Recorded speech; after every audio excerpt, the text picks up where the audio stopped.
La Banque centrale du Zimbabwe vient de lancer une stratégie qui vise à rendre les services bancaires intéressants pour une population qui n'en a majoritairement pas recours.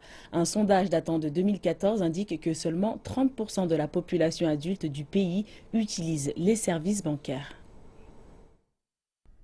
La Banque centrale du Zimbabwe veut qu'à l'horizon 2020, 90% de la population nationale utilise des services bancaires. Un objectif ambitieux dans un marché où la confiance a été minée par la fermeture de plusieurs banques. De plus, la contraction de l'économie accentue les difficultés pour attirer de nouveaux clients. À l'heure actuelle, 70% de notre population habite des zones rurales. Le revenu mensuel de 76% de notre population s'élève à moins de 200 dollars.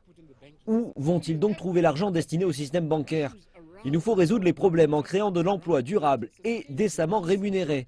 Alors les revenus pourront être injectés dans le système bancaire. Avec les fermetures d'entreprises, nombreux sont ceux qui se sont retrouvés démunis, favorisant ainsi le développement d'un secteur informel. Lorsque l'on sait que seulement 14% des PME ont recours aux banques, on peut raisonnablement estimer que ce marché ne demande qu'à se développer. La Banque centrale espère collecter plusieurs milliards de dollars, des liquidités qui, selon elle, devraient quotidiennement s'échanger ici, en dehors des canaux bancaires traditionnels. Le succès de ces mesures dépend de la réaction du marché. Ici, la première réaction, dénoncer le coût trop élevé des services bancaires. Il n'y a pas si longtemps, lorsqu'on déposait 100 dollars, on pouvait en obtenir 110 en 3 mois. Mais maintenant, si on dépose 100 dollars à la banque, après 2 mois, il ne reste que 80 ou 90 dollars. C'est donc plus intéressant pour moi de garder mon argent chez moi plutôt que de le laisser perdre de sa valeur.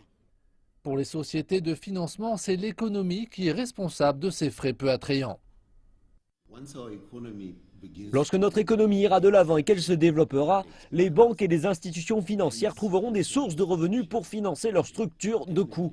La difficulté actuelle de ces coûts bancaires élevés est due à la façon dont les banques se financent. Par conséquent, à long terme, ce qui correspond à la vision de la stratégie nationale complète pour 2020, nous espérons que tout sera d'aplomb pour permettre la résolution de la question des frais.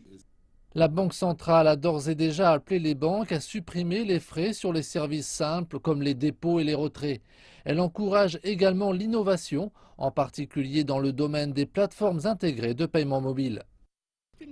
Je pense que les banques traditionnelles tentent de quitter une logique d'agence physique. Aujourd'hui, c'est la banque en ligne qui prime. Et elle n'est que de 69% alors que le taux de pénétration du téléphone portable est de 100%. La stratégie d'inclusion financière prévoit que d'ici 4 ans, 80% des PME détiendront un compte bancaire au nom de l'entreprise. Elle vise également à accroître l'éducation financière et la protection du consommateur.